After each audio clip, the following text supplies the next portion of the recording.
Hey there, it's Whitney, and it snowed last night. I thought I would get up and drive around and show you Shepherdsville, Kentucky. The temperature's heating up, it's 35, the snow's already melting, so I'm going to show you around and tell you a little bit of history. You can grow up someplace and be there your whole life, and your town, it's a boring small town. There's not much here.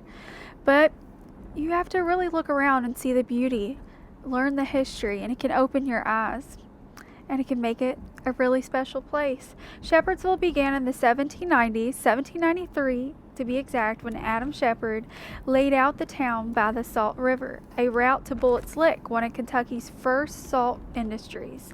The town became Bullitt County seat in 1796, got a post office in 1806, and saw the railroad arrive in the 1850s. Shepherdsville stayed a small farming and river community until highways and I-65 brought growth and connected it to Louisville. This is the Shepherdsville City Park, and I thought that I would show you the Shepherdsville Pioneer Graveyard. I find cemeteries to be very peaceful, and I think it would be beautiful in the snow.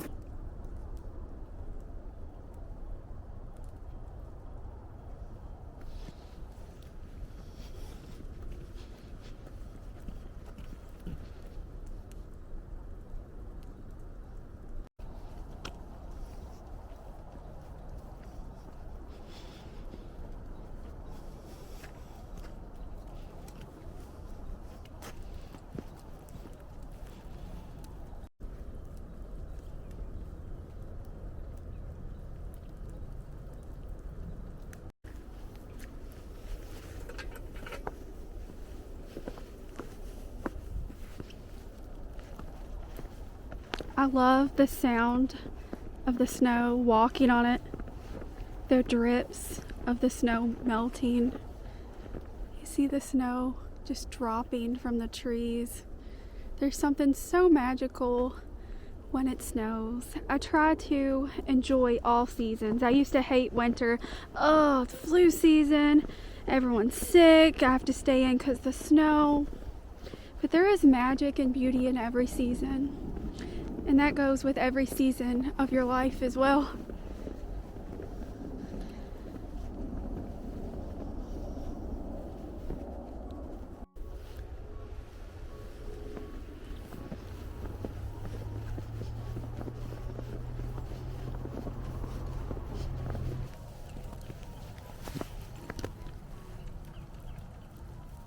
It's hard to read them right now.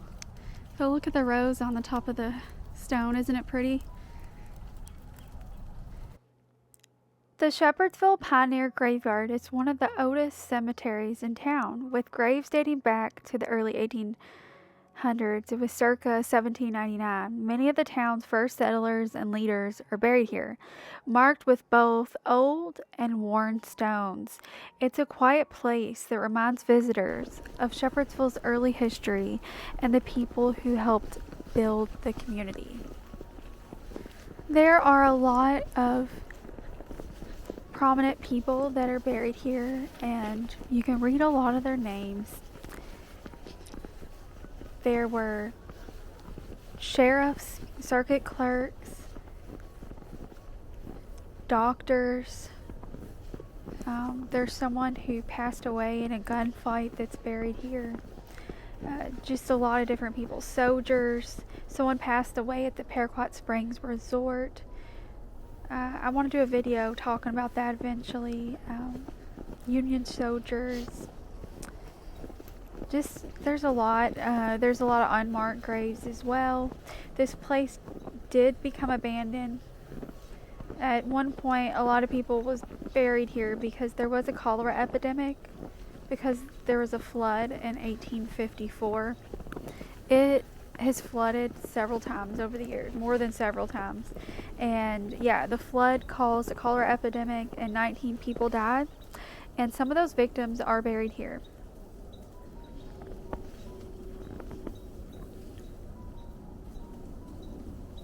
Hear the birds.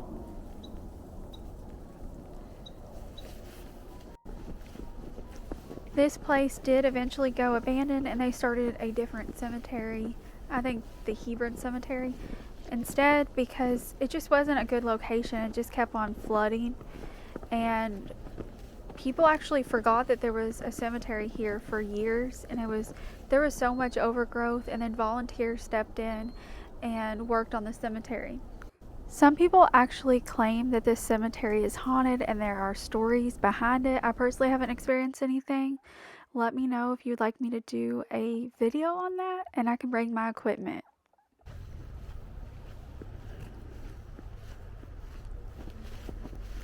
World War I mortar.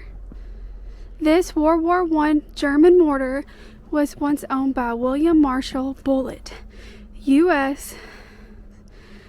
Sorry, I'm out of breath, guys. Solicitor General and descendant of Bullitt County's namesake, Alexander Scott Bullitt.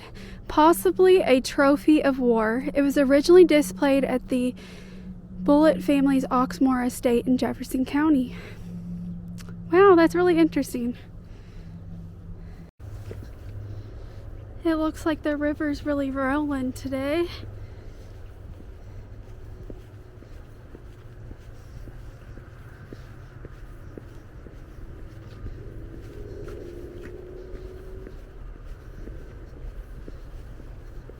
I really got my exercise on this video.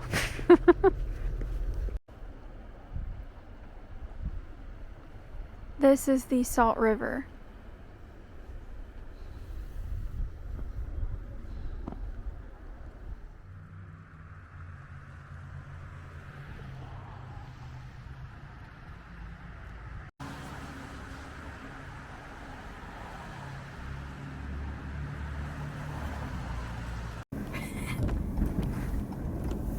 I am taking you to the site of Kentucky's deadliest train accident that happened December 20th, 1917. I believe descendants of those who passed still do get together every few years or so in honor of those lives that were lost. 49 people passed away.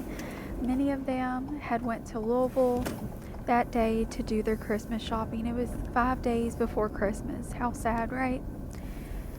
There was no place to really put all of the people that were injured. There were a lot of churches and homes and businesses that were turned into makeshift hospitals, including this building on the right, this old house. I've always wanted to take a tour of this place. The crash happened because two trains were too close together and signals weren't seen at the time, and local residents and doctors rushed to help those victims that night. Wanted to show you the Bullitt County History Museum, which is in the Bullitt County Courthouse, the old one. It was built in 1900. It was used for 100 years, and then they built a newer one behind this building. It's an absolutely beautiful building. I've been to a lot of history museums, and let me tell you, this is one of the best. There's so many artifacts, so many things to read. It really makes this town and the other towns in Bullitt County seem so interesting because there are so many cool things that I didn't know before going there. 1917 train wreck original letters.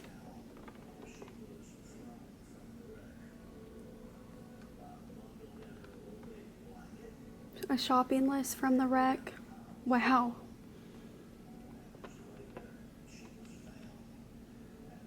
Cloverport, Kentucky. I've been there many times. Here are some photos from the wreck.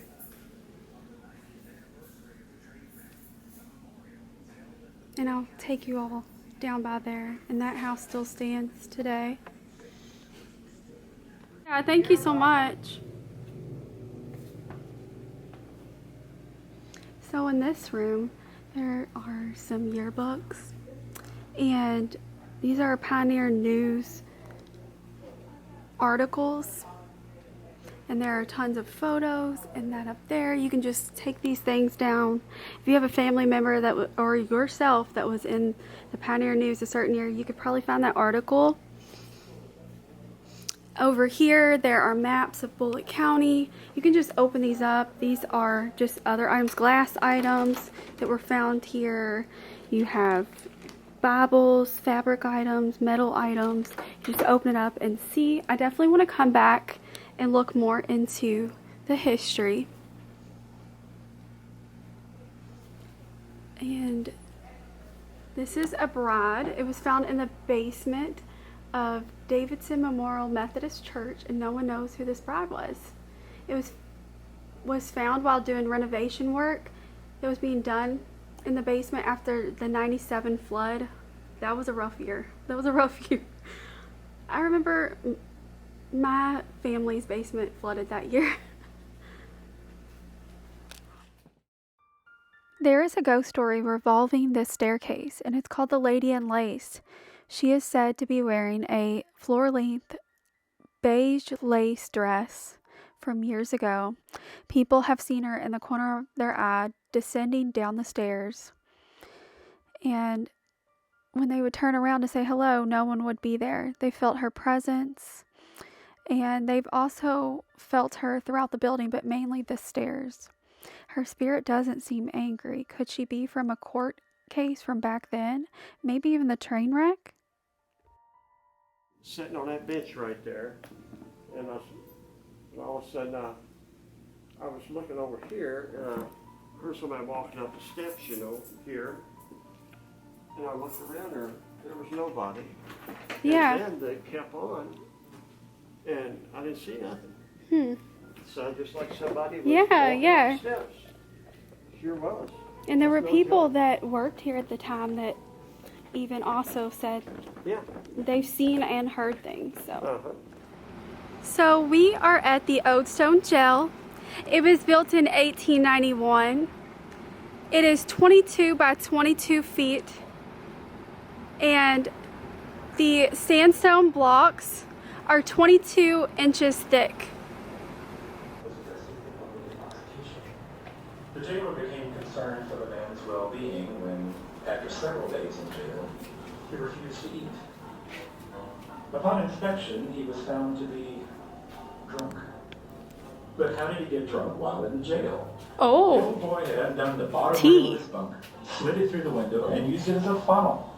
His friends would come by at night and pour alcohol down the V-shaped rail. Oh my gosh, y'all hearing that? Yeah. Needless to say, Thurston lost the use of one of his pots, the coffee pot. Thanks for visiting, and do take... Looks nice and comfy in there.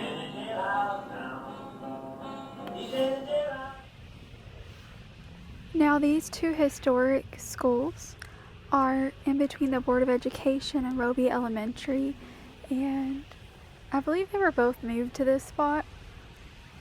Bowman Valley School was built in 1916 and it closed in 1957. It was an African American school during the time of segregation. This was a 2-room schoolhouse, and they had outhouses behind there, 2 of them, one for boys, one for girls, and they had to bring their own toilet paper to school.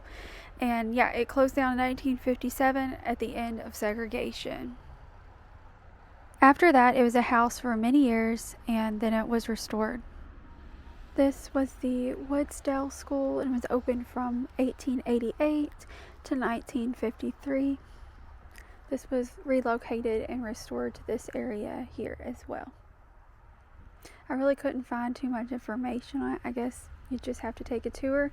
I think that these are open every now and again with the Bullitt County History Museum.